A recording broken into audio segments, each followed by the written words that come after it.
Today we are going to talk about Egypt. The efforts of Egypt to modernize itself and to industrialize itself during the past 220 years. یہ ہمارا اس سلسلے کا 7واں lecture ہے. Total ہم نے 13 lectures plan کیے ہیں. ان میں سے جو پہلے 3 لیکچرز تھے وہ ایک طریقے سے گروپ کیے جا سکتے ہیں ڈیورنگ دی فرسٹ سیشن.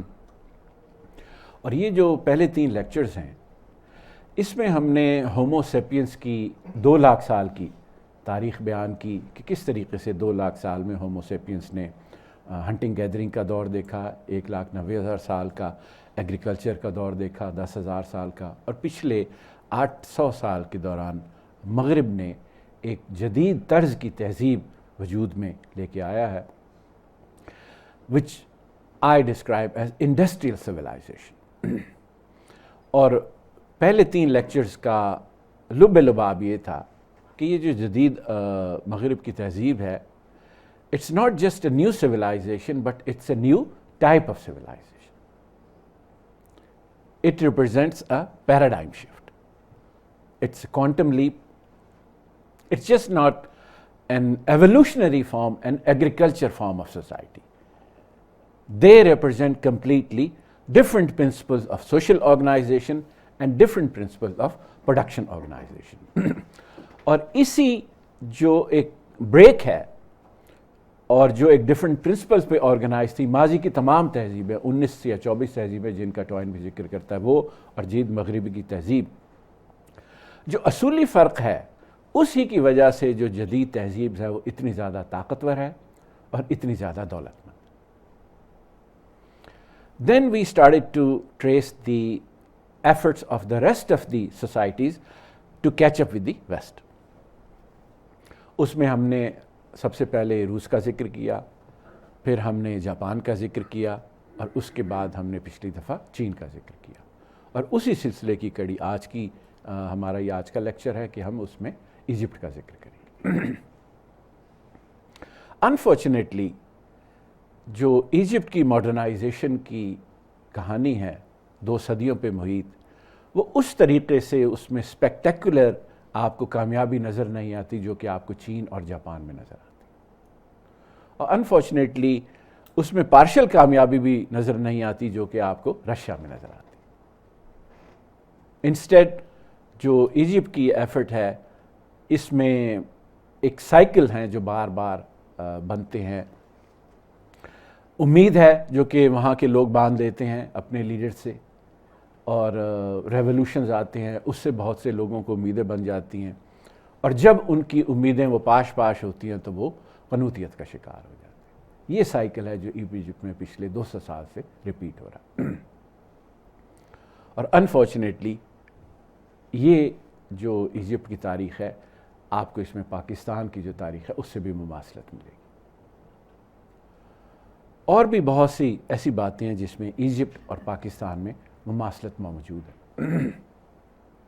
دونوں ہی ملک ایک ایسے خطے پہ قائم ہیں جہاں پہ دریاؤں نے آ کی فرٹائل سوائل جو ہے بچھائی, جہاں پہ ایگریکلچر ہزاروں سال پہلے ایجاد ہوا.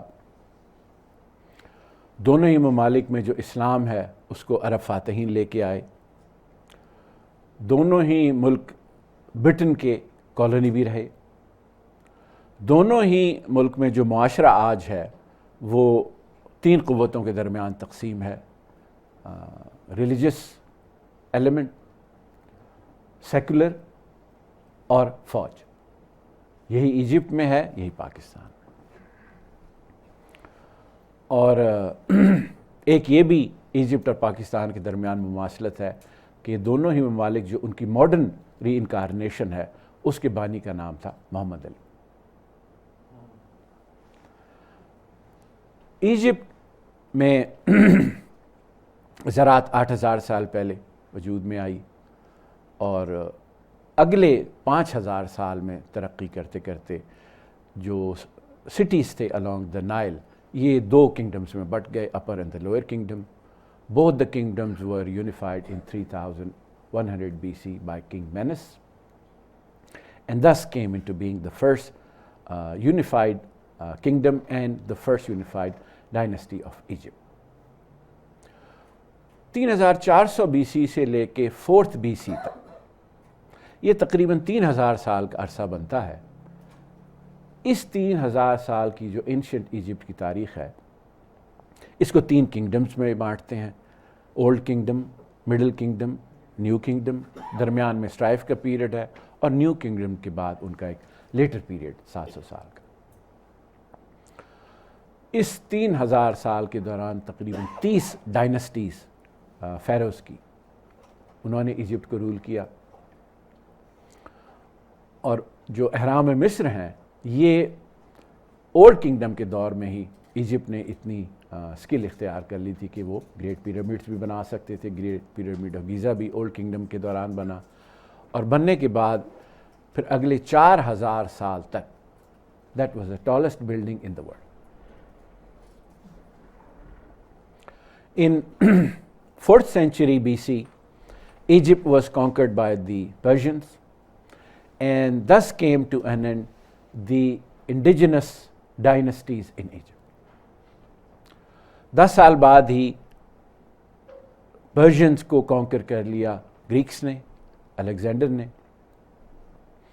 اور الیگزینڈر کی وفات کے بعد اس کا ایک successor general Ptolemy, he established the Ptolemaic dynasty in Egypt. That dynasty then would rule Egypt for the next 300 years. Cleopatra, which we all know as the Queen of Egypt, she was ethnically Greek. She belonged to the Ptolemaic dynasty. In 31 BC, Greeks were defeated by the Romans. Cleopatra and Mark Antony and Octavian, and as a result, Egypt became part of the Roman Empire. And from 31 BC onwards, for the next 700 years, Egypt was a province of Rome. It was a breadbasket of Rome and also one of the major sources of revenues. اسی عرصے میں Christianity came into being in the Roman Empire, اور Egypt جو کہ part of the Roman Empire تھا، Christianity Egypt کے اندر بھی اسپریڈ ہوئی اور ان کے جو اپنے ٹریڈیشنل ریلیجنس تھے they were subdued. Roman empire was split into two in the 4th century, eastern اور western, and Egypt became part of the eastern Roman empire جس کو ہم بائزنٹیم بھی کہتے ہیں. And that's how Egypt was. It was Christian and it was a part of the Byzantium when Islam came to Egypt in the 7th century. In 641 AD, Hazrat Umar bin As, during the time of Caliph Umar, he conquered Egypt. So Egypt میں جو اسلام کی تاریخ ہے وہ تقریباً اتنی ہی پرانی ہے جس نے اسلام کی اپنی تاریخ ہے 1400 سال. بنو عباس کے دور میں ایجپٹ میں اپنی 2 ڈائنسٹیز تھیں. 969 میں ایجپٹ کو فاطمیز نے، جو کہ شیعہ اور اسماعیلی افقات کے تھے، انہوں نے نارتھ افریقہ میں اپنے افریقیہ پروونس سے اس بیس سے حملہ کر کے ایجپٹ کو کانکر کیا. کائرو دا ماڈرن کیپٹل، اس کی بنیاد رکھی، جامعہ الازہر کی بنیاد رکھی. یہاں سے وہ داعیس کو ٹرین کر کے ساری دنیا میں بھیجتے تھے اپنے مذہب کی پرچار کے لیے. اور یہ داعی پوری دنیا میں یہاں تک کہ وہ ملتان تک بھی آیا کرتے تھے. 200 سال تک فاطمیز کی حکومت رہی ایجپٹ میں، لیکن اپنے آخری دور میں کمزور ہو گئی تھی فاطمیز کا رول، اور سلجوک ٹرکس یا crusaders they became strong in the region. Sultan Salahuddin Ayyubi, who was governor of the Seljuk Turks in Egypt, he established a dynasty from 1171 to 1250, only 80 years. اور ایجپٹ کو بیس بنا کے پھر صلاح الدین ایوبی نے صلیبی جنگ لڑی. 1182 میں he left Egypt to fight the Crusaders. 11 years he did that, اور 5 سال بعد 1187 میں at the Battle of Hattin he defeated the Crusaders and liberated Jerusalem. لیکن اس کو پھر دوبارہ ایجپٹ آنے کا موقع نہیں ملا. He died in Syria and he is buried in the shadow of Umayyad Mosque in Damascus. اس کی ڈائنسٹی 1250 میں ختم ہوئی اور اس کو ختم کیا مملوکس نے. They were the slave soldiers. They were recruited in the modern day Armenia, Georgia, Circassia. وہاں سے یہ فوج میں شامل ہوتے تھے. پھر اتنے طاقتور ہو گئے کہ یہ اپنے ہی رولرز کو اوورٹرن کر دیا کرتے تھے. From 1250 up until the modern time, Egypt has been ruled by the Mamluks. In 1260, these Mamluks won a great battle against the Mongols, Battle of Ain Jalut. Same Mongols جنہوں نے کہ 1258 میں بغداد کو تخت و تاراج کیا تھا, اس کو شکست ہوئی مملوکس کے ہاتھوں, اور باقی جو تباہی جو آ سکتی تھی مسلمانوں پہ, ایجپٹ پہ, اس کو انہوں نے اس کے سامنے باندھا. 1517 میں آٹومن سلطان سلیم فرسٹ, اس کو سلیم دا گریم بھی کہتے ہیں, ہی کانکرڈ سیریا, پیلسٹائن, ایجپٹ, اور مملوک کی جو سلطنت تھی اس کا اس نے خاتمہ کر کے اس کو part of the Ottoman Empire بنا دیا. بٹ لیٹر آن منگولز جو مملوکس ہیں دے ریسرٹڈ دیئر اتھارٹی, فوج میں بھی, سول ایڈمنسٹریشن میں بھی, and Egypt was ruled as a semi autonomous province of the Ottomans. تو جو طاقت تھی دوبارہ مملوکس کے پاس ہی آ گئی. جو ایجپشن جو آٹومنس کا گورنر تھا وہ ایک ٹوکن کردار ادا کیا کرتا تھا. During the last few centuries, Egypt became rather poor. And one of the reasons was کہ جو اسپائس ٹریڈ تھی جو کہ ایجپٹ سے گزرتی تھی, جو کہ لیوانٹ سے گزرتی تھی, اب پورتگیز نے اس ٹریڈ کے لیے ایک بحری روٹ اختیار کر لیا تھا. They circumnavigated, they cross the Cape of Good Hope. تو جو ریونیوز ایجپٹ کو ملا کرتے تھے اسپائس ٹریڈ سے, دے ور reduce considerably. In 1798, an event happened in Egypt, an encounter that lasted only 2 years. لیکن آج 220 سال بعد بھی اس انکاؤنٹر کی جو ریپیکشنز ہیں وہ ایجپٹ میں بھی موجود ہیں, وہ مڈل ایسٹ میں بھی موجود ہیں, وہ پوری اسلامی دنیا میں بھی آج تک اس کی ریپیکشنز محسوس کی جا سکتی. And that event was the invasion of Napoleon of Egypt in 1798. 1798 میں during the summer, Napoleon landed with his troops in Alexandria. He marched his troops in the dead of heat across the desert and marched towards Cairo. Cairo میں on the banks of Nile in July 1798, Napoleon gave battle to the Mamluks led by their general Murad.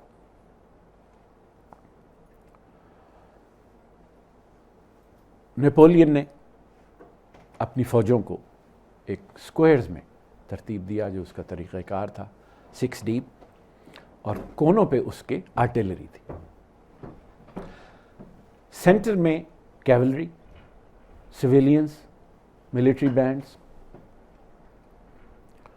اور دوسری طرف جو مملوکس تھے جو ان کا اپنا جنگ کا طریقہ کار تھا, صدیوں سے جو چلا آ رہا تھا. سیبرز تھے, سورس تھیں, مسکٹس بھی تھیں. انہوں نے اپنے طریقہ کار کے مطابق تلواریں نیام سے نکال کے اللہ اکبر کے نعرے لگاتے ہوئے ایجپٹ جو فرینچ فورسز تھیں ان پہ حملہ کیا. French soldiers weighted till the Mamluks were close enough, then they opened artillery fire and fire from the firearms. Within hours, the battle was decided. 6,000 to 7,000 Mamluks were cut down.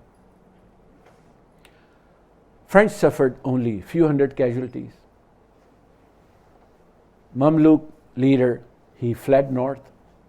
اور دوسری مملوک army جو کہ دریا کے دوسری طرف تھی، جب انہوں نے یہ شکست دیکھی تو انہوں نے جنگ میں حصہ ہی نہیں لیا.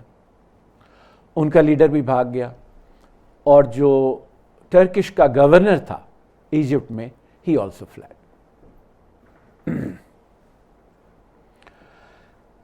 Exactly 1 year after this battle, in 1799, Napoleon also defeated another force sent by the Ottoman Sultan under a more experienced general, General Said Pasha. Napoleon defeated that army as well in the Battle of Abu Khair. And thus, and just as a result of these two battles, within 2 years, Egypt, that had been under Mamluk rule for 750 years and under Muslim rule for almost 1350 years, fell into the lap of the French. یہ جو military encounter تھا, although that lasted only 2 years, اور جنگ میں شکست ہوتی بھی ہے, فتح بھی ہوتی ہے, but Napoleon did not come to Egypt only with an army of soldiers. Napoleon also came to Egypt with an army of scholars. With careful preparation, Napoleon نے 150 سے زیادہ اسکالرز, جس میں کہ فلالوجسٹ بھی شامل تھے, انجینئرز بھی شامل تھے, ٹیکنیشینز بھی شامل تھے, بایولوجسٹ بھی تھے, باٹنسٹ بھی تھے, انگریورز بھی تھے, ان کی ایک پوری جو بیسٹ آف دا بیسٹ اس نے ایجپٹ سے, فرانس سے اکٹھے کر کے وہ اپنے ساتھ لایا تھا. اور آتے ہی اس نے ایجپٹ میں انسٹیٹیوٹ دی ایجپٹ, جو کہ فرینچ انسٹیٹیوٹ کی طرز پہ تھا, وہ قائم کیا. اور اس کے بعد جو بھی ایجپشن لائف تھی, زندگی کا جو بھی پہلو تھا, اس میں جانور تھے, چرند پرند تھے, سماج میں کس طریقے سے مختلف چیزیں بناتے ہیں, بلڈنگز ہیں, ان کے اولڈ مونیومنٹس ہیں, اس کے بارے میں انہوں نے معلومات اکٹھی کرنی شروع کر دی. اور یہ جو چند سالوں میں انہوں نے معلومات اکٹھی کی ہیں, پھر 1809 میں واپس فرانس جا کے انہوں نے پبلش کرنی شروع کی ہیں, اور اگلے 20 سال تک پھر description de la Egypt, French میں جس کو کہتے ہیں, ڈسکرپشنز آف ایجپٹ کے نام سے انہوں نے پبلش کی. اور یہ نہیں کہ یہ کوئی چھوٹے موٹے نوٹس تھے جو کہ انڈیویجول طور پہ سولجرز لے کے گئے تھے. It was the biggest printing project up until that time. اور آج تک جو ایجپشن لائف کا پورا جو اس دور میں زندگی تھی, اس کا پورا عکس جو ہے نا وہ ان 23 والیومز کے اندر موجود ہے, جس میں لکھا ہوا بھی ہے, اور بہت سے اس کے اندر جو انہوں نے اسکیچز لیے تھے وہ بھی موجود ہیں. پھر جو اپنے ساتھ نپولین خیالات لے کے آیا تھا, ایکویلٹی کا, لبرٹی کا, فرٹرنیٹی کا, پھر یہ بات کہ آنے سے پہلے جو یہ ریولوشنری فورسز تھیں, they had executed their king Louis the 16th in 1793. یہ بھی ایجپشنز کے لیے ایک بڑی حیران کن بات تھی کہ کیسی فوج ہے کہ جو اپنے ہی بادشاہ کو موت کے گھاٹ اتار کے آئی ہے, they're still fighting. یہ جو خیالات تھے, جو ان کے سوچ تھی, طریقہ کار تھا, یہ ہے وہ real encounter between the two civilizations that is still reverberating in the land of Islam.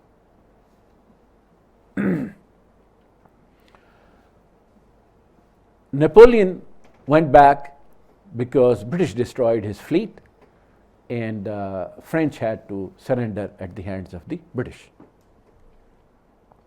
1801 میں ٹرکی سلطان نے ایک البینین کنٹینجنٹ ایجپٹ بھیجا. جب اس کا جنرل فوت ہو گیا تو اس کا جو سیکنڈ ان کمانڈ تھا, محمد Ali Pasha, he took over the Albanian contingent, اور اپنی عقل مندی سے, الائنسز بنا کے, روتھلیسنس کی وجہ سے, بریوری کی وجہ سے آہستہ آہستہ اس نے ایجپٹ جو کہ خانہ جنگی کا شکار ہو گیا تھا, اس کو کنٹرول کرنا شروع کیا. And by 1805, Muhammad Ali Pasha was more or less in control of the situation in Egypt. 1811 میں اس نے جو باقی مملوک تھے جو ابھی بھی بغاوت کر رہے تھے ان کو اس نے ایک بہت بڑی دعوت میں بلایا اور دعوت کے بہانے سے اس نے ان کا قلع کما کیا. یہ بھی ایک نون ٹرک ہے played by the empire builders. اپنی طاقت پہ اپنا جو کنٹرول ہے کنسالیڈیٹ کرنے کے بعد محمد علی نے فرسٹ ٹاسک اپنے لیے رکھا the creation of a modern army.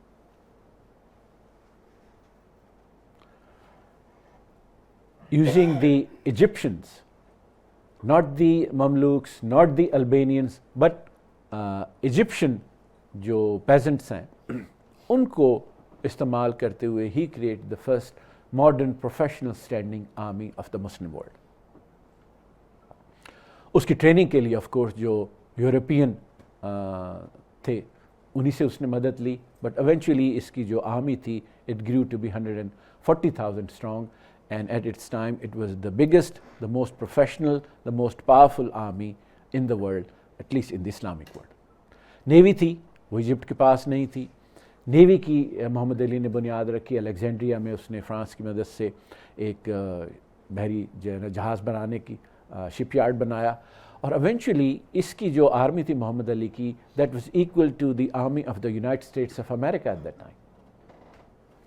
اور اس کی ملٹری طاقت کا یہ اندازہ تھا کہ 1818 میں آٹومن سلطان نے خود اس کو ریکویسٹ کی محمد علی پاشا کو, جو بغاوت ہو رہی تھی آٹومنس کے خلاف حجاز میں وہابیوں کی, اس کو بھی پھر جو محمد علی کی آرمی تھی اس نے جا کے کرش کی. اچھا, جو ایجپشن کی آرمی تھی, نیوی تھی, اس کے لیے آپ کو پیسے بھی چاہیے ہوتے ہیں, ریونیوز چاہیے. اس کے لیے اس نے پھر زرعی اصلاحات لے کے آیا. جو فلڈ ایریگیشن کا طریقہ تھا اس کے بجائے پیرینیل ایریگیشن کو انٹروڈیوس کیا, اور جو کیش کراپس ہیں ان کو انٹروڈیوس کیا, ٹوبیکو کو, انڈیگو کو, اور لانگ سٹیپل کاٹن. جو ہم ایجپشن کاٹن کی بات سنتے ہیں that was introduced by Muhammad Ali as well. اور اس کی بنیاد پہ جو ایک انڈسٹریل بیس تھی انیشیلی وہ وجود میں آ گئی. کاٹن فیکٹریز آ گئیں, ٹوبیکو فیکٹریز آ گئیں, اور سوپ کی فیکٹریز آ گئیں, یا شوگر ریفائنریز. تو یہ ساری اس نے بہت سے اسکول بھی کھولے, military school, engineering school, medicine کا, مڈ وائفری کا. بہت سے جو ایجپشن سے ان کو اس نے یورپ پڑھنے بھیجا تاکہ واپس آ کے وہ نیا علم جو ہے نا اور نئے فن جو ہیں وہ ایجپٹ میں انٹروڈیوس کر سکیں. ان ساری اصلاحات کا نتیجہ یہ نکلا کہ Egypt at that time was more advance and prosperous than the parent of the Egypt which is the Ottoman Empire itself. یہاں تک کہ اس کی طاقت سے خوف زدہ ہو کے جو یورپینز ہیں وہ بھی خوف زدہ ہو گئے, and finally British and Ottomans they joined hand together and forced Muhammad Ali to cut down the size of the army, and he was forced not to keep army more than 20,000. اور free trade کی جو agreement ہوئی اس کی وجہ سے بھی جو industry وہاں پہ آ گئی تھی اس میں بھی زوال آنا شروع ہوا. And by 1840 Muhammad Ali Pasha had lost interest in reforms. اس نے جو حکومت کی باغ دوڑ تھی اپنے بیٹوں کے دی, سیمی ریٹائرمنٹ چلا گیا, and he died in 1849.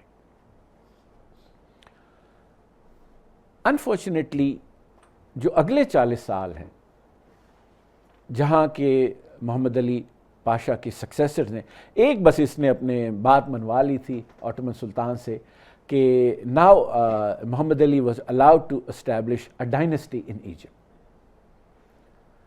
And he assumed the title of خدوی, نہ پاشا نہ سلطان بلکہ خدوی. تو اس کے جو آنے والے جو خدوی رولرز تھے اگلے 40 سالوں میں وہ محمد علی کی یہ جو اصلاحات تھی ان کو قائم نہیں رکھ سکتے. Egypt went backward. اور اس کی سب سے بڑا یہ وجہ بنی کہ محمد علی نے اپنے زندگی میں 2 اصول تھے جو کہ وہ کبھی نہیں توڑتا تھا. ایک کہتا تھا کہ سوئس کینال نہیں بنانی, اور دوسرا کہتا تھا کہ ہم نے غیر جو یورپین طاقتیں ان سے قرضے نہیں لیں. اس کو یہ خطرہ تھا کہ یہ دونوں ہی کام کرنے سے جو یورپینز کا انفلوئنس ہے ایجپٹ کے اندر وہ بڑھ جائے گا, میری خود مختاری جو ہے وہ ختم ہو جائے گی. اس کے آنے والے جو سکسیسر تھے انہوں نے یہ دونوں کام کیے. قرضے لے کے انہوں نے جنگی ساز و سامان خریدنا شروع کر دیا, آرمی کا سائز دوبارہ سے بڑھایا, کچھ انفراسٹرکچر بھی بنائے, قرضے ہی لے کے انہوں نے سوئس کینال بنائی, اور بیشتر قرضے ایسے تھے کہ جس کا کوئی پروڈکٹیو استعمال نہیں تھا بلکہ وہ اپنی پرتعیش زندگی کے لیے اس کو استعمال کرتے. Shopping sprees in France and calling them self magnificent, اور نتیجہ یہ نکلا کہ 1875 میں ایجپٹ کو جو اپنا شیئر تھا سوئس کینال میں وہ بیچنا پڑا برٹش کو. جب اس سے بھی قرض پورا نہیں اترا تو 1876 میں ایجپٹ ڈکلیئرڈ بینکرپسی. اب جو یورپین کریڈیٹرز تھے انہوں نے ایجپٹ کے جو مالی معاملات تھے اس پہ کنٹرول اختیار کر لیا کہ جو ریونیوز ہیں وہ کس طریقے سے استعمال ہوں گے. پہلے قرض واپس ہوگا, اس پہ انٹرسٹ واپس ہوگا, اس کے بعد جو باقی کسی ایجپٹ کے کام کے لیے لگیں گے. تو آہستہ آہستہ جو یورپینس کی مداخلت ہے وہ ایجپٹ میں بڑھتی چلی گئی. منسٹر آف فائننس وہ اپوائنٹ کرتے تھے, حتیٰ کہ جو ایجپٹ کا جو پریمیئر تھا وہ بھی انگریز اپوائنٹ کرتے تھے, اور جو ایجپشین کنگ تھا it was nothing more than a puppet. اس جو صورتحال کے خلاف ہے کہ آپ فارنرز بھی آپ کے ملک میں موجود ہیں, اصل کنٹرول بھی ان کے پاس ہے, بزنس بھی جو اب تک ہو رہا ہے اس میں بھی یورپینز جو ہے نا وہ آگے ہیں, یا یوز ہیں یا آرمینینز ہیں, اور تمام جو طبقات تھے ایجپٹ کے وہاں پہ جو نفرت کے جذبات ہیں وہ اوپر آنے شروع ہوئے, یا نیشنلزم کے بھی آپ کہہ سکتے ہیں سینٹیمنٹس وہ ابھرنی شروع ہوئیں. اور یہ جو نیشنل سینٹیمنٹس ہیں یہ پھر 3 سوچ کے دھاروں میں جو بٹ گئی. ایک ریلیجس جو ایلیمنٹ تھا پرٹیکولرلی جامع الازہر کا, وہاں پہ جمال الدین Afghani he was active in Egypt from 1875 to 1883. انہوں نے جو ایجپٹ کی جو ہیمیلیشن ہے اس کا حل یہ نکالا کہ ہمیں اپنے جو ہے نا مذہب کی طرف واپس جانا ہوگا, ریلیجس ریوائولزم اینڈ پین اسلامزم. اور اس کے بعد یہ جو بینر ہے پھر ان کے شاگرد محمد عبدہو نے اٹھایا, اور محمد عبدہو کا ایک بڑا مشہور فقرہ ہے, آپ سب نے سنا ہوگا کہ when I went to the west I saw Islam but no Muslims, and when I came back to the east I saw Muslims but no Islam.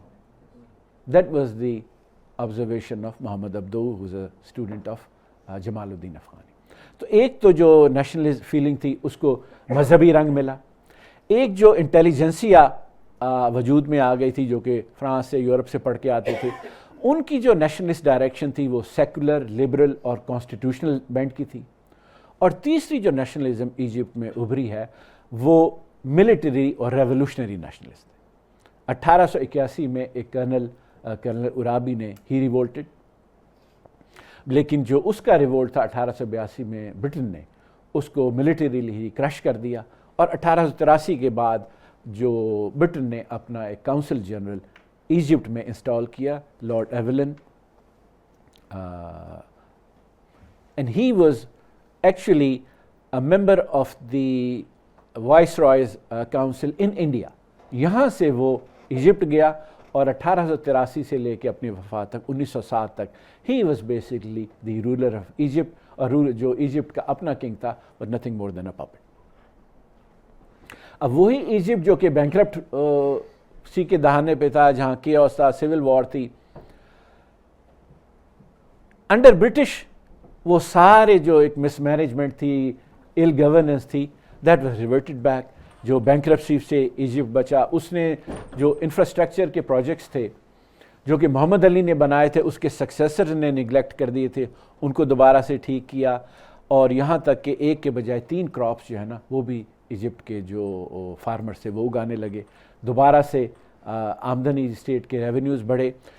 Cairo میں اس نے نیا کوارٹرز بنایا رہنے کے لیے فارنرز کے لیے, and by the start of the 20th century Cairo was a city as modern as any city in Europe. Electricity تھی, ٹرام تھی, ٹیلیفونس تھے. لیکن جو ایجپشنز تھے یہ بہرحال ایک حقیقت تھی کہ وہ غلام تھے. ان کے ساتھ وہی سلوک ہوتا تھا جو کہ سبجوگیٹڈ لوگوں کا ہوتا ہے. And they would recent that کہ جو یورپینز ہیں, جو امیر ہیں, وہ ایک شہر کے حصے میں رہتے ہیں, ہم غریب حصے میں رہتے ہیں, اور وہاں پہ جو ڈیمانڈس تھیں آزادی کی وہ اس دور کے اندر جو ہے نا وہ کرتے رہتے تھے برٹش سے. برٹش بھی ہمیشہ وعدہ کر دیتے تھے آزادی کا, لیکن انہوں نے کبھی پورا نہیں کیا. یہ پھر جو ایجپٹ کی آزادی ہے یہ آتی ہے پہلی جنگ عظیم کے بعد. پہلے جنگ عظیم میں ایجپٹ نے اتنا حصہ نہیں لیا, although Egypt was used as a base by the allies. لیکن جنگ کے بعد جو ایجپشن پولیٹیشنز ہیں انہوں نے ایک وفد تشکیل دیا, اور یہ وفد گیا پیرس. پیرس میں انہوں نے جو لیگ آف نیشنز بعد میں فارم ہوئی تو they presented their demands of complete independence. لیکن جو امریکن پریزیڈنٹ تھا he refused and he allowed the British to continue their mandate over Palestine and over Egypt. اس کے خلاف ایجپٹ میں پھر سینٹیمنٹس جو ہے نا وہ ابھرے, اور تمام جو طبقات ہیں انہوں نے برٹن کے خلاف جو ہے نا سڑکوں پہ آئے. and this Egyptians call their revolution of 1919. اور اس ریولوشن کے نتیجے میں now British had no choice but to free Egypt, اور اس طریقے سے 1922 میں انہوں نے ایجپٹ کو آزاد کیا. تو اب ہم 2022 میں ہیں, تو Egypt has been independent for 100 years. Unfortunately 2022 کے بعد انہوں نے ایک کانسٹیٹیوشن بنایا 2022 میں ٹرم, جو کہ 1923 کے اندر انٹروڈیوس ہوا, اور انہوں نے ایک جمہوری طریقے سے اپنی آزادی کے بعد اپنے معاملات چلانے کی کوشش کی. دس democracy was made to work, or Egyptians tried to make democracy work in Egypt from 1923 until it was cut short by the coup of Jamal Abdel Nasser in 1952. 23 میں جو کانسٹیٹیوشن انہوں نے بنایا وہ برٹشی طرز پہ تھا. It was a Westminster style democracy. It was constitutional monarchy. The king was kept. He had a constitutional role. There was bicameral system, lower house, upper house. All the adult males, they were allowed to vote. Women were not allowed to vote. لیکن یہ جو democracy تھی یہ اس طریقے سے لوگوں کی توقعات پہ پوری نہیں ابھر سکی. ایک تو اس کے اندر یہ فلا تھا کہ جو پارلیمنٹ تھی یا کنگ تھے وہ دونوں اپنے اختیارات سے تجاوز کرتے تھے اور ایک دوسرے کے مد مقابل آ جاتے تھے. اکثر ایسا بھی عرصہ گزرا کہ جو ایجپٹ میں کانسٹیٹیوشن سسپینڈ کر دیا گیا اور Egypt was rule by a decree. جو پارلیمنٹ میں لینڈ لارڈز تھے, لارج لینڈ ہولڈرز تھے, they were dominant in the assemblies as well. وہ اپنے انٹرسٹ کو پروٹیکٹ کرتے تھے. جو بزنس مین تھے وہ فارنرز کے ساتھ ڈیل کر کے جوائنٹ وینچرز کر کے باہر سے بھی اور اندر سے بھی جو رینٹ سیکنگ ایکٹیویٹیز ہیں اس میں وہ انگیج کرتے تھے. جو برٹش تھے وہ بھی موجود تھے ایجپٹ میں because of the Suez Canal, they had troops there. وہ اپنے انٹرسٹ کو پروٹیکٹ کرتے تھے. پولیٹیشنز آپس میں لڑتے تھے, اور اس 29 سال کے عرصے میں 40 دفعہ ان کی کیبنٹ بنی ٹوٹی, 10 دفعہ حکومت بنی اور ٹوٹی. اس آئین سے تنگ آ کے انہوں نے 1930 میں نیا آئین بنایا. نیا آئین بھی 5 سال ہی چل سکا. 1935 میں پھر انہوں نے یہ ڈیسائیڈ کیا اس سے بہتر تو پرانا آئین تھا, وہ 1923 والا آئین دوبارہ لے کے آئے. اور جو نگلیکٹ ہوئے اس ڈیموکریسی میں سب سے زیادہ وہ عوام تھے. نہ کوئی ان کے لیے صحت کے لیے, تعلیم کے لیے, روزگار کے, امن و امان کے لیے کوئی منصوبہ نہیں بنایا گیا. اور یہ جو عوام میں ریزنٹمنٹ تھی اس بادشاہ کے خلاف، جمہوری حکومت کے خلاف، یا جو برٹش پریزنس تھی اس کے خلاف، اس کو پھر بنیاد بنا کے 1928 میں اخوان المسلمین کی بنیاد پڑی۔ اخوان المسلمین نے مذہبی طریقے سے بھی، صوفیاء کی تعلیمات کی بنیاد پہ بھی، اور پھر ان کو وہ سوشل سروسز جو کہ ریاست نہیں دے رہی تھی، تعلیم ہے، صحت ہے، روزگار ہے، کوآپریٹیو انشورنس ہے، وہ تمام جب ان کو سہولیات اخوان المسلمین سے ملی تو دیکھتے ہی دیکھتے اخوان المسلمین کی جو ممبرشپ ہے یہ لاکھوں میں چلی گئی۔ اخوان المسلمین نے جتنی بھی کرپشن تھی، بادشاہ کی جو بے عملی تھی یا اس برٹش کی ڈومیننس تھی، اس کے خلاف بھی آواز اٹھائی، اور یہ جو ریزنٹمنٹ تھی عوام کی، تمامی طبقات کی، یہ بالکل بوائل پہ پہنچ گئی جب 1948-49 میں عرب کو شکست ہوئی ہے during the Arab Israeli war. Arabs thought that they would be able to eliminate the newly formed state of Israel through war. Did not happen. اور اس کے بعد جو آرمڈ فورسز ہیں اس میں بھی جو تمام ایک رجیم تھا، سیٹ اپ تھا، اس کے خلاف بڑی نفرت کے جذبات تھے۔ ان جذبات کو بنیاد بنا کے ایک ریولوشنری گروپ آرمی میں فری آفیسرز موومنٹ نے they carried out a coup in 1952 led by a young colonel only 34 years of old, and his name was Jamal Abdul Nasser. In the beginning he did not come to the front, was too young, اور اس نے ایک وار hero 48-49 کا general نجیب کو آگے رکھا، لیکن اس کے بہت ہی جلد اپنے جنرل نجیب کے ساتھ اختلافات ہوئے۔ جنرل نجیب کا خیال تھا کہ now we should, of course we carried out a coup. The king was sent into an exile. His life was spared, but he was sent to an exile into Italy where he remained for the rest of his life. But Najib wanted کہ دوبارہ سے election کرا کے جو اقتدار ہے وہ عوامی نمائندوں کو دے دیا جائے۔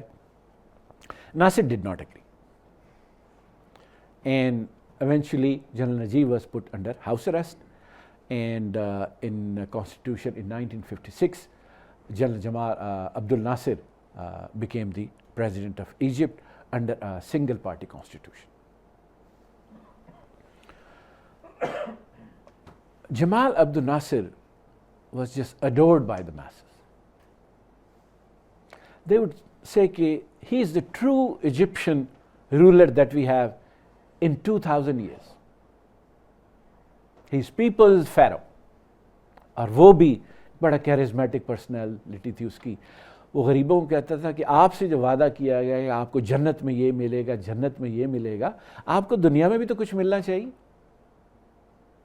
تو اس نے سوشلسٹ پالیسیز کو فالو کر کے تعلیم، صحت، روزگار، industrialisation, infrastructure, land reforms, guaranteed employment if you graduate from the university, اور پہلی دفعہ جو ایجپٹ کے عوام ہیں انہوں نے کچھ سکھ کا سانس لیا۔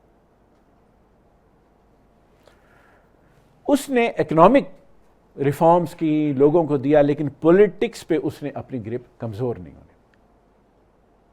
جنرل نجیب کو بھی اس نے ہاؤس اریسٹ کر دیا، اور جب کوشش ہوئی یہ ٹریڈ یونینز بنانے کی تو Nasser crack down. Nasir also cracked down on Akhwan al-Muslimin. Akhwan had supported free officers movement during the coup of 1952. لیکن اس coup کے بعد جو اخوان کا ذہن تھا کہ کس طریقے کی اسلامی حکومت بنے گی، ناصر کے خیالات اس سے بالکل مختلف تھے، دونوں میں اختلاف ہو گیا۔ In 1954 there was an attempt on the life of Jamal Abdul Nasser, and after that he cracked down on the Akhwan as well, including کہ 1966 میں جو ان کا سب سے پرومیننٹ لیڈر تھا سید قطب، اس کو پھانسی دے کے شہید کر دیا۔ سو اکنامکلی سوشلسٹ پالیسیز اپلا کے جمال عبد الناصر نے لوگوں کے حالات بہتر کیے، لیکن پولیٹیکلی اس نے اپنی جو گرفت ہے وہ مضبوط رکھی۔ ایک اور جو ناصر کی مقبولیت کا راز تھا وہ اس کا تھا تیسری دنیا کا نعرہ۔ اس وقت دنیا بٹی ہوئی تھی USSR اور USS کے کیمپ میں، and Nasir said no, there has to be a third way, a non-aligned movement، اور اس کے جو لیڈر سے جمال عبد الناصر تھا، جواہر لال نہرو تھا، سویکارنو تھا، ٹیٹو تھا، کچھ چون لائی بھی اس میں شامل ہوتا تھا، اور اس جو گروپ کا ہیرو تھا وہ جمال عبد الناصر تھا۔ تو ناصر یہ کہ وہ ایجپشنز کا ہیرو تھا، وہ عربز کا ہیرو بھی تھا، بلکہ دنیا کے کہہ لیجیے تیسری دنیا کے جو پسماندہ ممالک تھے ساروں میں ناصر کی مقبولیت تھی۔ یونین بھی بنی سیریا کے ساتھ، وہ یونین ایجپٹ کی اتنی نہیں چل سکی۔ جو فورن پالیسی ہے اس میں اس نے 1956 میں اس نے کیونکہ نان الائن موومنٹ کا تو he did not sign the Baghdad pact, جس کی وجہ سے امریکہ اس سے ناراض ہو گیا، تو اسوان ڈیم بنانے کے لیے اس کو ریونیوز چاہیے تھے۔ ان 1956 ہی نیشنلائز دی سوئس کنال تاکہ اس کے ریونیو سے اسوان ڈیم کو بنایا جائے۔ اس کے بعد برٹن نے، فرانس نے اور اسرائیل نے they landed their forces in Egypt, لیکن پولیٹیکلی غلطی ان سے یہ ہوئی کہ انہوں نے امریکہ کو پہلے جو ہے نا اعتماد میں نہیں لیا تھا، so America sided with the Egyptians and those forces were forced to leave, اور اس کی جگہ جو یو این کے پیس کیپرز تھے they were appointed in the Sinai, and this was a huge success for the Egyptians. وہ Egyptians جنہوں نے کہ ہمیشہ سے برٹش کے پریزنس کے خلاف جو ہے نا آواز بلند کی تھی، ناؤ دے نیو کہ finally the foreigners are thrown out of the soil of Egypt. اور ناصر کی جو آپ کہہ لیجیے مقبولیت آپ اندازہ نہیں لگا سکتے کہ کس جو ہے نا وہ آسمان تک پہنچ گئی تھی۔ لیکن یہی ایک کہہ لیجیے کہ فورن افیئرز میں جو ناصر کو کامیابی 56 میں سوئز کرائسس کے دوران ملی، Nasser overplayed his hand and in 1966 he along with all the Arabs, Jordan, Syria, Iraq, and with tacit understanding of Saudi Arabia as well, they went to the second Arab-Israeli war in 1967, and within 6 days Israel defeated all the Arab countries. Israel defeated Egypt and took Sinai. Israel defeated Jordan and got the eastern part of Jerusalem as well as the west bank of the Jordan River. Israel defeated Syria and got the Golan Heights. اور اس humiliation جو عربوں نے سفر کی، ناصر took full responsibility. He offered to resign, but people either loved him so much or now they wanted Nasser to get them out of the mess جس میں کہ اس نے ان کو پلیس کر دیا تھا. So they asked Nasser to take back his resignation, which he did. لیکن ناصر کی بیٹی کہتی ہے کہ اس جنگ کے بعد ناصر کو میں نے کبھی ہنستے ہوئے نہیں دیکھا. And he died as a heartbroken man in 1970. 1970 کے بعد ناصر کی وفات کے بعد ایجپٹ میں تقریباً اسی طریقے کی تبدیلیاں آئیں جو کہ ہم نے چین میں دیکھی ہیں چیئرمین ماؤ کی وفات کے بعد. اکنامک پالیسیز کا بھی ٹرن اراؤنڈ ہوتا ہے اور جو فورن پالیسی کی ڈائریکشن ہے اس میں بھی تبدیلی آتی ہے. جو سٹیٹس یا کمیونسٹ پالیسیز تھیں جو ناصر کے دور میں فالو ہوتی رہیں، انور سادات نے آ کے ان کو ریورس کیا، مارکیٹ اورینٹڈ ریفارمز لے کے آئے، جو سبسڈیز دی ہوئی تھیں اس کو کم کیا، اس کے نتیجے میں ریزنٹمنٹ بھی ہوئی، انفلیشن بھی آئی. اور انور سادات نے آ کے جو فورن پالیسی اس کی بھی ڈائریکشن بدلی. پہلے تو first of all he one little bit of victory in the Yom Kippur War in 1973 جس میں کچھ ایجپشنز نے بہتر کیا. They crossed Sinai, they crossed the Suez Canal and took hold of the eastern bank. لیکن اس کے بعد stalemate ہو گیا. But Sadat knew کہ militarily Israel cannot be crushed. So in 1977 he flew to Israel. And in 1978, with the help of the Americans, he signed the Camp David Accords. Economically بھی اور foreign affairs میں بھی اس نے Egypt کو ایک نئی direction دینے کی کوشش کی.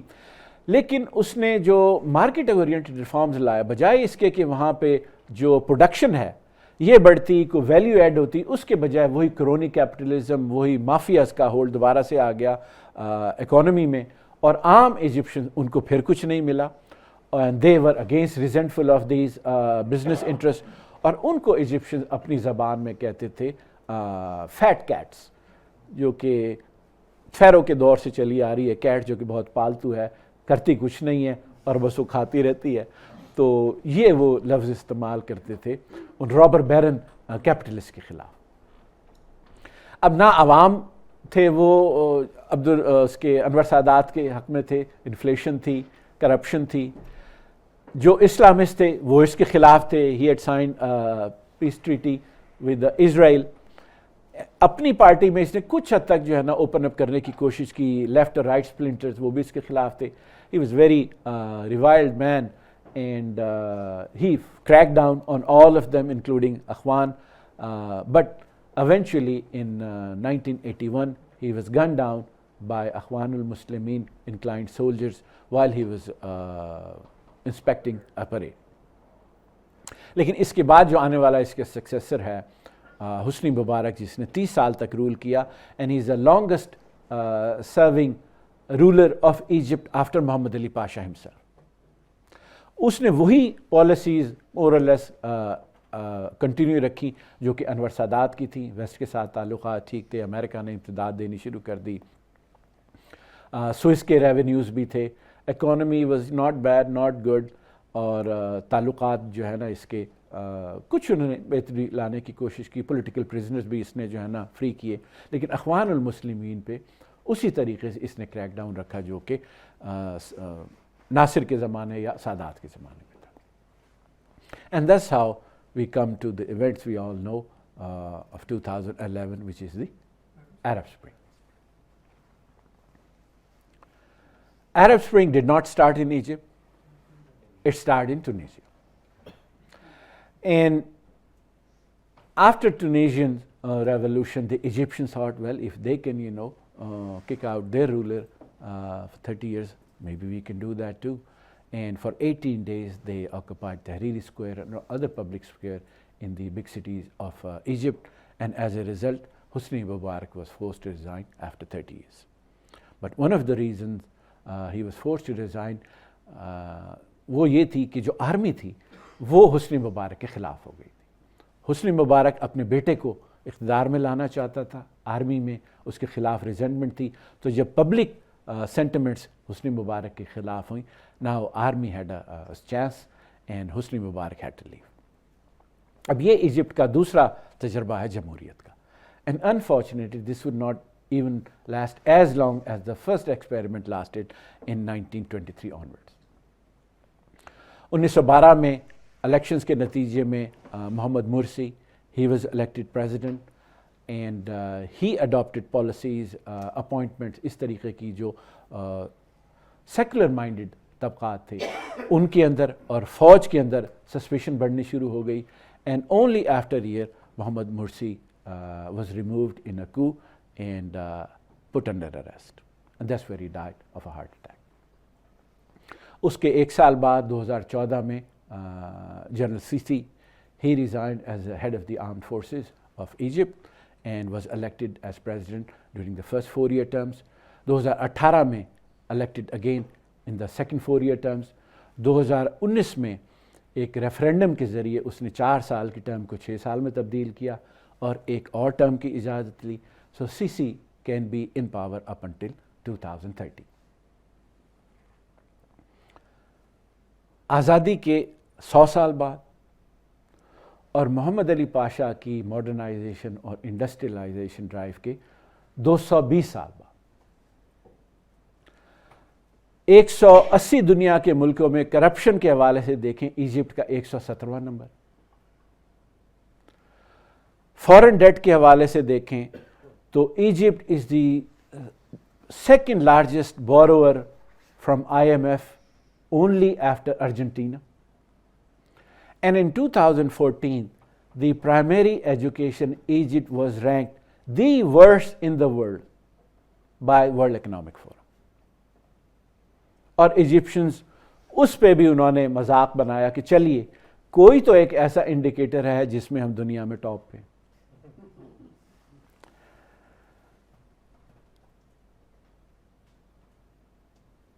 Why this failure?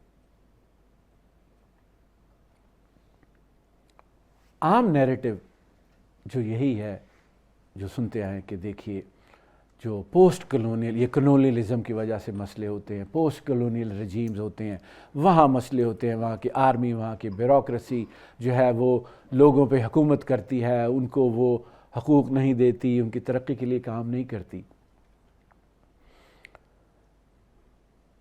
اگر ایجپٹ کی تاریخ کو دیکھیں تو یہ کلونیلزم اور پوسٹ کلونیل کا نیریٹو جو ہے یہ تاریخ کی کسوٹی پہ پورا نہیں اترتا۔ ایجپٹ میں French how long did they last? Only couple of years, after that they left. Britain took over in 1883. So Egypt had 80 years during which to put its house in order.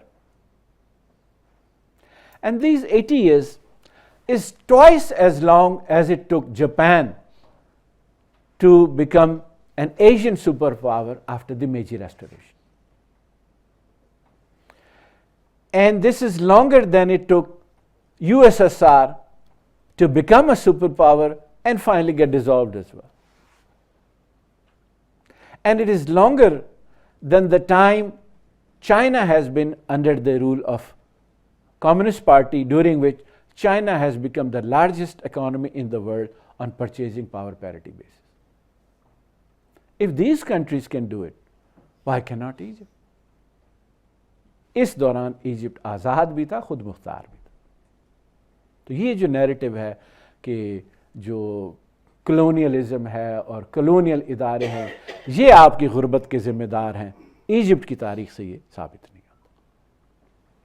ایک اور narrative ہے کہ چلیے ٹھیک ہے، اگر انہوں نے ڈائریکٹلی آپ کو رول نہیں کیا تو قرضے دے کے وہ آپ کی پالیسیز کو اس طریقے اس سمت میں چلاتے ہیں کہ آپ اپنے عوام کے لیے کچھ نہیں کر سکتے۔ And apparently, on the face of it, that's what happened in Egypt from 1875 onwards. لیکن اگر آپ آبجیکٹیولی سچویشن کو دیکھیں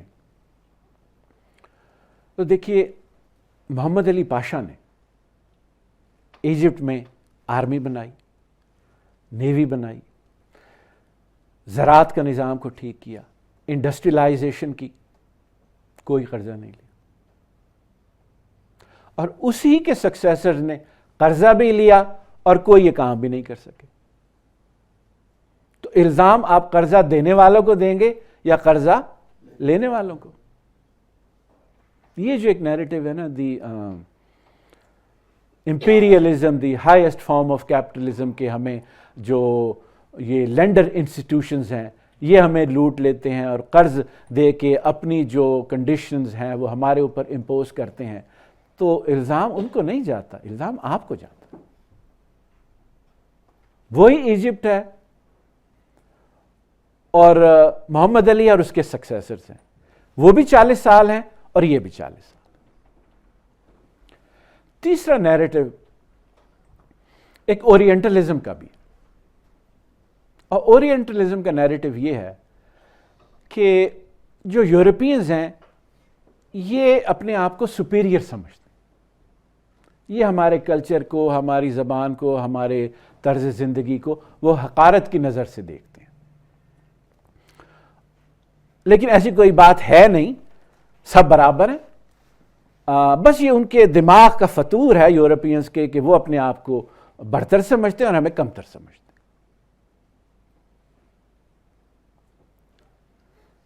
When Napoleon came to Egypt, Egypt میں 4000 سال سے یہاں تہذیب موجود تھی، سارے مانیومنٹس موجود تھے۔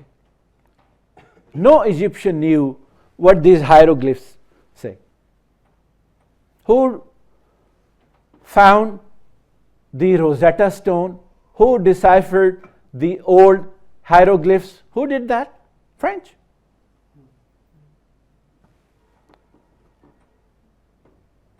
They were the native Arab speakers.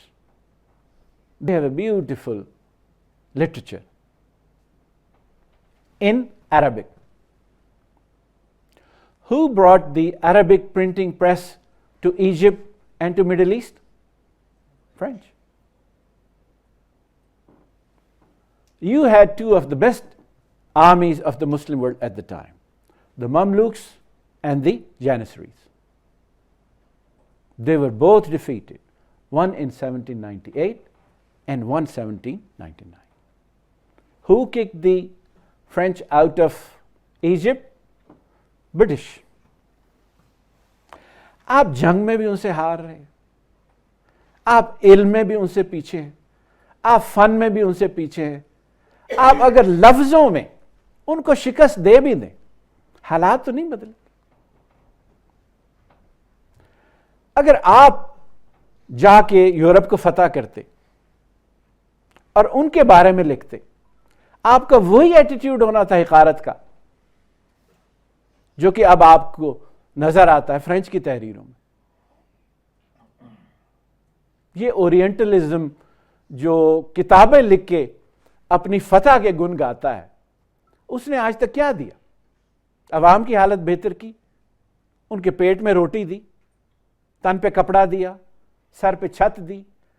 ہاں, ان کو ماضی کے قصے یاد دلا کے, ماضی کی شان و شوکت یاد دلا کے ان کو دوبارہ ایک نیند کی کیفیت میں لے جاتا. جب بھی میں یہ اورینٹلزم کا نیریٹو سنتا ہوں تو مجھے لاسٹ رولر آف گرناڈا ابو عبداللہ کی والدہ کا ایک فقرہ یاد آتا ہے. کہتے ہیں کہ غرناطہ میں جب 1492 میں ابو عبداللہ کو شکست ہوئی کنگ فرڈینڈ اور ایزابیلا کے ہاتھوں, he was forced to leave گرناطہ back to North Africa. He stopped in a hill overlooking Karnataka. And he stopped to take a last look at his palace and he started to cry. اس کی ماں نے اپنے بیٹے کو دیکھ لی, اور ایک ماں کا بہت مشہور فقرہ اپنے ہی بیٹے کو کہتی ہے, Why do you cry like a woman? Something you could not defend like a man. تو آپ ہر طریقے سے ہار رہے ہیں, شکست کھا رہے ہیں, اور آپ شکایت بھی کر رہے ہیں کہ وہ آپ کو حقیر سمجھتے ہیں. But there is a solution to it. Do what they have done, and then nobody would consider you inferior. But that is hard to do. Talk is cheap. So if it is not colonialism, imperialism or orientalism, so why this failure?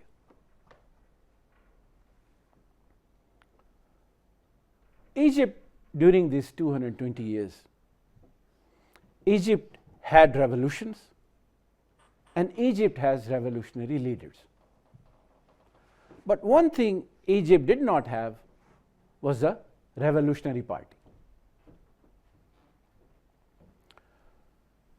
اور جب تک revolutionary party نہیں ہوتی یہ اتنی بڑی transformation آ نہیں سکتی. And why did Egypt not had a revolutionary party? Because all these 2 centuries Egypt could never give birth to an ideology that could bridge the divide between Islamic order of society and secular nationalism. An ideology that can bridge the divide between tradition and modernity, the divide between feudalism and industrial mode of production. اور جب تک یہ ideological intellectual divide برج نہیں ہوتا, جب تک ایک عام ایجپشن کو کوئی ایسا فلسفہ نہیں دیا جا سکتا کہ جس میں اس کو یہ بھی معلوم ہو کہ اس کا جو آئیڈینٹی ہے, اس کا جو ورثہ ہے, جس میں کہ مذہب بھی ایک بڑا کلیدی کردار ادا کرتا ہے, وہ بھی سیف گارڈ رہے گا, اور اس کے ساتھ ساتھ اس کو آج کی دنیا کے مطابق آگے بڑھنے کا موقع بھی ملے گا. Unless Egypt can give birth to such an ideology, Egypt would not be able to give birth to a revolutionary party. And unless there is a revolutionary party, in decades and centuries to come, Egypt will keep going around in circles as it has in the last 200 years. And unfortunately, this is the last resemblance and the most striking resemblance between Egypt and Pakistan. But how to solve that conundrum, we'll talk about that during our last 5 lectures. Thank you very much. I'll close my session and open to questions. Thank you. بہت بہت شکریہ ستار صاحب. میں بھی actually میں نے visit کیا ان جو عرب اسپرنگ وغیرہ کے دوران, اور انفیکٹ میرا بھائی وہ تھا بینک میں کام کرتا تھا, اور میری اس کی ایک شرط لگی کہ میں نے کہا کہ مبارک از گوئنگ ٹو لیو, اور ہی وڈ سے کہ مبارک از نیور گوئنگ ٹو لیو. تو خیر, بٹ میں نے یہ دیکھا جو ریولیوشنز میں اکثر ہوتا ہے, کوئک ایک ہے پھر ایک کویسچن آپ سے, کہ جو ریولیوشنز جس طرح سے آتے ہیں اور پھر ریولیوشن کے بعد جو ہو takes control is different set of people. تو وہاں جو آپ نے ابھی کہا نا کہ جی یہ اس لیے ہوا کیونکہ وہ برجنگ ایک کوئی ایسی پارٹی نہیں آئی یا سوچ نہیں آئی جو ٹریڈیشن اور ماڈرنٹی کو برج کرے. تو میں نے یہ دیکھا کہ وہاں ایک ماڈرنٹی تو تھی, مے بی وہ اس طرح سے برجنگ نہیں تھی, لیکن ایک تھا ان کا ایک اپنا ورژن تھا, لیکن وہ آرگنائز نہیں تھے ایز اے پارٹی, اور وہ پوسٹ ریولیوشن وہ اس ریولیوشن کو مینیج نہیں کر سکے, اس کا کنٹرول نہیں لے سکے. تو what do you say about that to this? I would say it's not a revolution. It was just an uprising. Revolution ہم اس کو استعمال کر لیتے ہیں, لفظوں کو ہم جو ہے نا حقیر کر دیتے ہیں. Revolutions never happen without a revolutionary idea. اس کے علاوہ جو کچھ ہوگا وہ وقتی ہوگا, شخصی ہوگا, and it will be undone.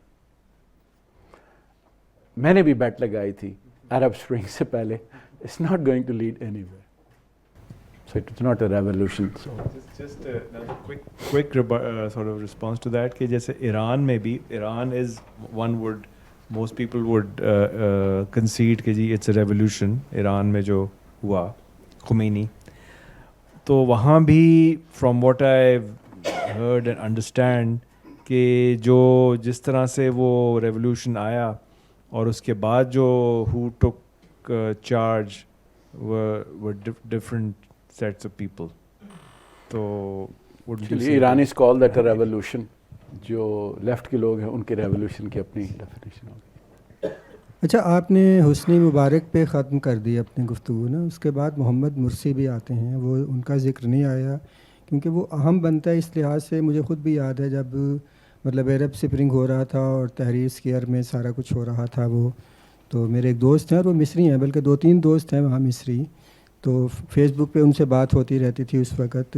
تو وہ کیونکہ سیدھی سی بات ہے, جیسے ہمارے یہاں جو لیفٹسٹ ہیں, پروگریسو ہیں, جماعت اسلامی کے خلاف ہیں, تو وہاں کے جو ہیں وہ محمد مرسی اور ان کی جو اخوان المسلمون ان کے خلاف تھے وہ. اچھا, محمد مرسی جو تھے یقیناً الیکشن کے نتیجے میں آئے تھے, وہ ان کا حق بنتا تھا کہ وہ جو بھی کر رہے ہیں مطلب ٹھیک ہے, اس کے بعد الیکشن ہوں. اچھا, لیکن وہاں کے لیفٹسٹ پروگریسو جو میرے دوست تھے وہ لوگ یہی تھے, تو انہوں نے سمجھے اس مخالفت میں تھے, وہ کہتے تھے نہیں ان کے مقابلے میں ہمیں فوج قبول ہے. میں نے کہا بھائی ہم پاکستان میں یہ بہت سالوں سے بھگت رہے ہیں, یہ غلط ہے.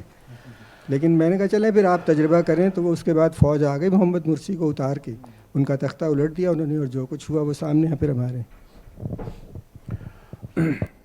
دیکھیے, محمد مرسی کے آنے کے بعد طیب اردگان نے وزٹ کیا تھا ایجپٹ, اینڈ ہی سیڈ کہ آف کورس آپ الیکٹ ہو کے آئے ہیں, you are the lawful president of Egypt, but society کے حالات دیکھ کے, طاقت کا جو توازن دیکھ کے, اس کے بعد آپ کوشن سے آگے چلیں. And he sad follow the cautious path that I have treated in Turkey. لیکن اس جو ایڈوائس تھی یہ اردگان کی, اس کو انہوں نے سنجیدگی سے نہیں لیا, and he just thought and his party basically thought کہ جو سارا کام ہے وہ آپ ایک ڈکری کی یا کسی کو آپ کہتے ہیں کہ ایسے ہو جاؤ ایسے ہو جائے گا,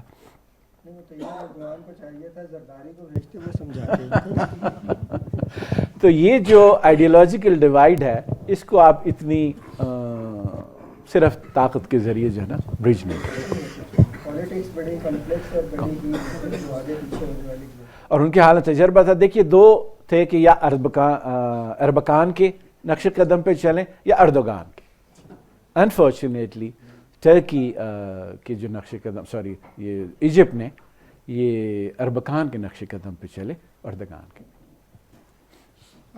ایز یوزول سردار صاحب بہت خوبصورت اور بہت ہی مسمرائزنگ ٹائپ کا آپ نے کر دیا تھا آپ نے مزے کا.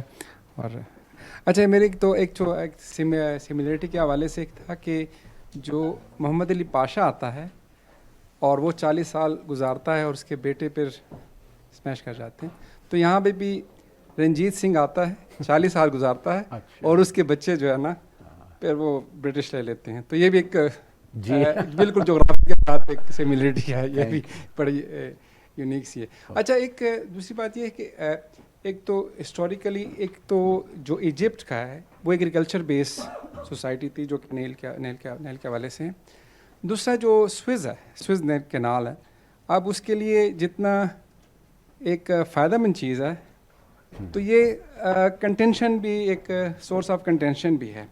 اور آپ کہتے ہیں کہ آپ کا خیال یعنی آپ کے جو میں سمجھ کہ جب اتنا ایک سنگل پیسج ہے for the European for the even American کہ جو اتنا گوڈس کی پیسج ہے وہ اس کو اگنور کیسے کر سکتے ہیں؟ کیونکہ جمال عبد الناصر کے حوالے سے میں اگر دیکھ لوں کہ ایک وار چل رہی ہے 50s کے شروع میں جو 67 کی نہیں جو پہلے کی وار تھی, اس میں امریکہ یورپین کے ساتھ اپنے تعلقات کو سٹیک پہ رکھ کے وہ جمال عبد الناصر کے ساتھ کھڑا ہو جاتا ہے. اور what ever the reason was کہ وہ ایک ہے, تو ہم یہ اگنور تو نہیں کر سکتے کہ اتنی بڑی زبردست سونے کی چڑیا ہے یہ جو سوئز, اور اس کو وہ اگنور کر سکتے ہیں. اور پھر دوسری بات ہے کہ ان کی جتنی بھی پالیسیز تھی وہ پرو سوشلسٹ ٹائپ کی پالیسیز تھی, اس کو امریکہ کیوں سپورٹ کر رہا تھا. اور تقریباً 24 سال وہ اس کی گورنمنٹ رہتی ہے, اپس اینڈ ڈاؤنز آتے بھی ہیں, but there was some support somehow کہ وہ سروائیو کر رہا تھا. So there was some interest in that regard as well کہ وہ, اور پھر جب معاملات خراب ہو جاتے ہیں تو وہ پھر اسرائیل ایک چھوٹا سا ملک پھر پورے عرب کو کھڑکا جاتا ہے اس وقت, یہ کہانی ہے. تو اس میں تھوڑا سا ایک کچھ نہ کچھ تو ہے اس حوالے سے. جی دیکھیے آپ نے 2-3 باتوں کا ذکر کیا. ایک تو سوئس کے حوالے سے, جب سوئس کینال بنی ہے تو ایجپشن کنگ فاروق اسماعیل, اس کا خیال تھا کہ گیم چینجر ثابت ہو, اور میں جو قرض لے رہا ہوں یہ سوئس کینال سے اتنے ریونیوز جنریٹ ہو جائیں گے کہ میں قرض واپس کر دوں گا اس کی راہداری سے. Between 1871-75 there was a civil war in America, جس کی وجہ سے جو پرائسز تھیں کاٹن کی وہ بہت بڑھ گئی تھی, اور ایجپٹ کی جو کاٹن تھی they had a windfall. اور اس کے بعد 75 کے بعد یہ ونڈفال ختم ہو گئی, ریونیوز ایجپٹ کے کم ہونے شروع ہو گئے. بٹ دے ور بیٹنگ کہ یہ جو ایک راہداری کھل جائے گی, سوئس کینال کھل جائے گی, یہاں سے اتنی آمدنی ہوگی کہ بس جو ہے نا یہاں دودھ اور شہد کی نہریں بہنے لگی تھی. کینال کھل بھی گئی لیکن وہاں سے اتنی آمدنی نہیں ہوئی, قرضوں کا بوجھ بڑھتا. تو یہ ایک جو ہے نا مینٹیلٹی کہ بس یہ کوئی ایک بڑا سا پروجیکٹ بن جائے اس سے جو ہے نا ایک حالات بدل جائیں گے, یہ سونے کی چڑیا ثابت ہوگا. کم از کم ایجپٹ کے کیس میں ایسا نہیں ہو. آپ کو جدید دور میں ایک سونے کی چڑیا نہیں, پورے سونے کی چڑیوں کے غول چاہیے ہوتے ہیں. پھر اس صدی میں بھی آ کے جو ٹھیک ہے میرا خیال ہے کہ 5-7% کے قریب جو جی ڈی پی ہوگی جو کہ ریلیٹڈ ہوگی ڈیورنگ دی سوئس کینال سے اب بھی. لیکن اس کی بنیاد پہ آپ پوری کی پوری ایک جو ہے نا اکانومی ماڈرن انڈسٹریل کی وہ تو نہیں چلا سکتے.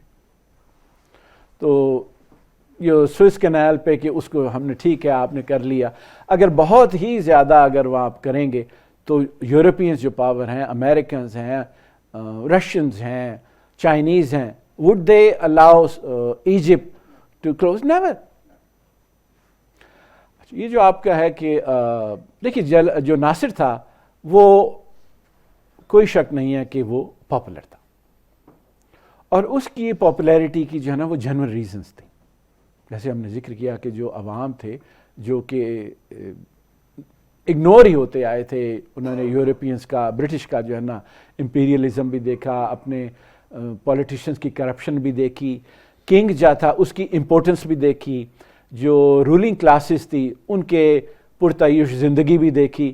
جو خدیوی اسماعیل تھا یہ اس کو کہتے ہیں اسماعیل دی میگنیفیسنٹ,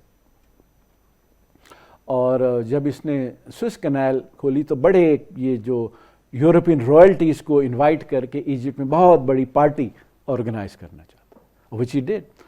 اور سوئس کینال کی سے پہلے اس نے وہاں پہ ایک اوپرا ہاؤس بنوایا, اور ایک اوپرا کنڈکٹ کو لے کے ایک اوپرا آئیدا وہ بھی اس نے کمیشن کیا. تو یہ جو ایک طرز زندگی تھا ایجپشن لوگ اس کو دیکھ رہے تھے, اس کے خلاف ریزنٹمنٹ تھی. پہلی دفعہ آ کے جو غریبوں کی بات کی ہے وہ جمال عبد الناصر نے کی ہے. تو کیونکہ اس کو عوام کی سپورٹ حاصل تھی, فوج کی اس کو سپورٹ حاصل تھی, تو اس لیے اگر امریکن اس کے خلاف ہو بھی گئے تھے تو that's why you know he could survive. Basically his undoing was the ill placed war of 1967. یہ اورینٹلزم کی جو آپ نے بات کی نا جی, تو ایڈورڈ سعید نے اس پہ لکھی ہے امپیریلزم اورینٹلزم پہ بھی. تو یہ اس حد تک تو میں ایگری کرتا ہوں کہ جی جب آپ وکٹم وکٹم مینٹالٹی کہ جی ہم وکٹمز ہیں اور اس کو ایک اپنی ایک ایکسکیوز بنا لیں تو وہ تو پھر ایک آپ کی وہ ویکنیس ہی بن جاتی ہے آپ کی. لیکن اگر آپ جیسے لٹریچر جیسے یہ اورینٹلزم ہے, آپ انڈرسٹینڈ کریں کہ لٹریچر کس طرح سے آپ کو آپ کے مائنڈ کو افیکٹ کر رہا ہے یا کس طرح سے آپ کو کنٹرول کر رہا ہے, اگر آپ وہ سمجھ جائیں کہ اس کے پیچھے کیا ٹیکٹکس ہیں, موٹیویشنز ہیں اور کیا ٹولز استعمال کیے جا رہے ہیں, تو وہ پھر آپ کو ہیلپ کر سکتا ہے ٹو کاؤنٹر دیٹ. کیونکہ اس سے ایک یہ کنٹرولنگ میکینزم تو ہے یا ایک حربہ ہے, تو اس حد تک یہ آپ سمجھتے ہیں کہ یہ اسکالرشپ یہ چیزیں جو ہیں یہ بینیفیشل ہو سکتی ہیں. نو. وائی؟ دیکھیے جو میدان عمل ہے وہ میدان عمل ہے. آپ اس لٹریچر کو ڈفرینٹ طریقے سے کرٹیسزم کا اینگل ڈھونڈ بھی لیں گے, آپ جنگ جیت لیں گے. یہ کوئی آگے بڑھنے کا راستہ تو نہیں بتاتا. چلیے ٹھیک ہے کہ وہ ان کے لٹریچر میں یہ بائسز پائے جاتے ہیں, اس طریقے کے اس کے اندر ہڈن میسیجز ہوتے ہیں, آپ کو جو ہے نا وہ آپ کی جو ماضی ہے وہ آپ اس سے متنفر کرتے ہیں. But what is the solution? There has to be a practical, political, economic, social solution. I don't find that in all these narratives. First step as part of the دیکھیے ان کا فرسٹ اسٹیپ کیا تھا؟ Did they write the literature first or did they win the war first? subjugated اس طرح نہیں تھا. Well, how come they can subjugate us? How come we can never subjugate them? Power comes first. Literature comes next. That is the sequence. You follow that, you become powerful, you become rich. آپ literature میں جو ان کے خلاف کہنا چاہیں کہہ دیجیے, وہ اس کو آکسیڈنٹلزم کہہ دیں گے. I rather be in that position کہ وہ آپ کو لٹریچر کو کرٹیسائز کریں. Oh, that literature, produced by the Arabs, by Islamists, by the people in Pakistan, یہ تو آکسیڈنٹلزم کا شکار ہے. I rather be in that position. ہاں, معین صاحب نے بھی جو بات کی اور آپ نے جو جواب دیا ہے, ایک بڑا ایشو ہے کہ ہم تاریخ کو دیکھتے کیسے ہیں, ہمارا ایٹیچیوڈ کیا ہے تاریخ کی طرف. اچھا, اگر تو ہم تاریخ کی طرف مطلب تاریخ کو اس طرح دیکھ رہے ہیں یا اس لیے پڑھ رہے ہیں کہ ہم آج کچھ ثابت کرنا چاہ رہے ہیں کہ یہ تھا, یا اگر ہمارا ویو پولیٹیکل ہے, اور یہ تو ایک میں سمجھتا ہوں ایک پیمانہ ہے, ایک سمجھیں لٹمس ٹیسٹ مطلب سارٹ آف ہے کہ اگر آپ تاریخ کو پیچھے اس لیے دیکھ رہے ہیں کہ آپ نے آج کی پالیٹکس کو اپنے ڈائریکٹ کرنا ہے, تو آپ غلطی پہ ہیں, بہت بڑی غلطی پہ ہیں, بہت بڑی خرابی پیدا ہونے جا رہی, جیسے انڈیا میں بھی ہوئی ہے اور مسلم دنیا میں ہوئی ہے پہلے ہی. انڈیا میں تو ہمارے سامنے ہوئی ہے نا پیدا بالکل. تو اچھا, تاریخ کو اگر ہم اس طرح دیکھیں گے تو ہم ایک دلدل میں پھنس جائیں گے, کبھی نہیں نکل سکتے. مثلا میں تھوڑا سا اپنا بتا دیتا ہوں, ہمارا دوستوں کا گروپ تھا, ہم بیٹھ کر ڈسکس کرتے تھے. اچھا, مجھے یاد ہے پرانی, آج سے کوئی 25-30 سال پہلے کی بات ہو گئی ہے, تو ہم سوال یہ کرتے تھے, اچھا بھی اگر ٹیپو سلطان کے وقت میں ہوتے تو ہم کس کا ساتھ دیتے, ٹیپو سلطان کا ساتھ دیتے یا انگریز کا ساتھ دیتے؟ اچھا, کچھ بھی کر لیں آپ نہیں, آپ اس وقت نہیں موجود ہیں, آپ آج موجود ہیں. آپ اس وقت نہیں جا سکتے, اس وقت کو آج نہیں لا سکتے ہیں. تو یہ ایک بڑا پرابلم ہے. اور اس میں یہ اچھا جب بھی یہ, اور اسے ہم جب پالیٹکس کے ساتھ جوڑتے ہیں بہت خرابی پیدا ہوتی ہے پھر. تو تاریخ کو اس طرح نہیں دیکھنا چاہیے, میرا تو یہ ویو ہے مطلب مختصر. میرا خیال ہے جی, تاریخ اپنے آپ کو کسی طریقے سے بھی نہیں دیکھتی. تاریخ انفولڈ ہوتی ہے. تاریخ تو کچھ بھی نہیں ہے نا, دیکھیں لوگ بناتے ہیں, مختلف کلاسز ہیں, مختلف لوگ ہیں, ایک چل رہی ہے. اچھا, ایک چھوٹی سی میں جی مائک کی تو کوئی نہیں ہو جائے گا ایسی چل. دیکھیں تاریخ جو ہے نا, مطلب انگریزوں نے یہ کیا, وہ سامراج تو یہ ہو گیا. دیکھیں مطلب پیچھے جو کچھ ہوا ہے نہ اسے لوٹایا جا سکتا ہے, نہ اس کا بدلہ لیا جا سکتا ہے. بدلہ لینا, انتقام لینا, اس میں ہم پھنسے رہیں گے. مائک دیجیے سر کو, مائک دیجیے. پہلے ہوتا یہ رہا تھا, دیکھیں مطلب سلطنتیں, مملکتیں, قومیں, مختلف وار لارڈز ہوتے تھے, بادشاہ ہوتے تھے, اور کوئی ان کی سمجھیں جو پیداوار تھی مینلی کوئی نہیں ہوتی تھی, یا جو زرخیز علاقے ہوتے تھے وہاں اتنے حملے بھی زیادہ ہوتے تھے. اور یہی تھا, وہاں چلے جاؤ مال غنیمت لوٹ لو, اور اس طرح سلطنتیں چلتی تھی. آخری سلطنت جو عثمانیہ سلطنت تھی وہ بھی اسی طرح چل رہی تھی, اور جب وہ مال غنیمت آنا بند ہوا تو اس کی جڑیں بھی کھوکھلی ہونی شروع ہو گئی تھیں. تو یہ تو سلسلہ اس طرح رہا. اچھا, اب دیکھیں نا, اس چیز کو ہم نہیں کر سکتے کہ بھئی یہ کیسے رہے گا سارا. اور یہ جا کے اب سمجھیں ایک طرح سے ساری تاریخ جو ہماری بنی ہے وہ اسی طرح, جس میں آپ کہہ لیں فتوحات, جنگیں, مختلف طرح کی, صحیح غلط یہ نہیں کہہ سکتے کون سی جنگیں تھیں, تجارت, لوگوں کا ملنا جلنا, اس سے ہی تاریخ وجود میں آئی ہے, اس سے ہی انسانی تہذیب وجود میں آئی ہے, اور انسانی تہذیب کی ترقی بھی ہوئی ہے. اسی سے آئیڈیاز کا سفر ایک تہذیب سے دوسری تہذیب میں ہوا, ایک زمین سے دوسری زمین میں ہوا ہے. ان چیزوں کو نہ ہم بدل سکتے ہیں, نہ صحیح کہہ سکتے ہیں, نہ غلط کہہ سکتے ہیں. ان پہ نہ ہم پالیٹکس کا اطلاق کر سکتے ہیں, نہ اخلاقیات کا اطلاق کر سکتے ہیں. یہ صرف تاریخ ہے ہمارے سامنے. آج کی جو تاریخ ہے, جو اس لمحے تاریخ ہے, وہ اور آنے والی تاریخ جو, اس کو ہم بنا سکتے ہیں, اس کو ہم بدل سکتے ہیں. بالکل ٹھیک. اور اس سلسلے میں کوئی فلسفہ جو کہ ہیلپ کر سکے, دیکھیے ایجپٹ نے ہر طریقے کا فلسفہ اپنانے کی کوشش کی ہے. ناصر کے دور میں انہوں نے سوشلسٹ پالیسیز اپنائیں, سادات اور حسنی مبارک کے دور میں یہ نسبتاً مارکیٹ اورینٹڈ ریفارمز انہوں نے کی. ڈیموکریسی کی کوشش کی 29 سال, 23 سے لے کے 52 تک, دوبارہ پھر کوشش کی, آمریت رہی, nothing worked.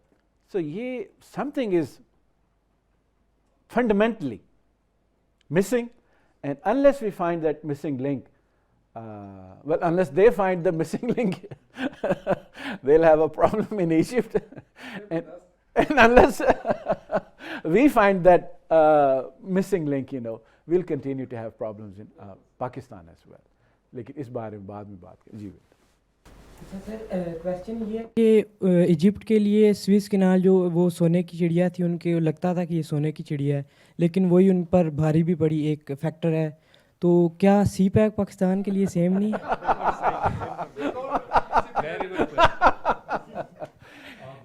میں چاہتا تھا کہ یہ جو سملیرٹی ہے میں خود نہ بتاؤں اور لوگ اپنے آپ سمجھ لیں.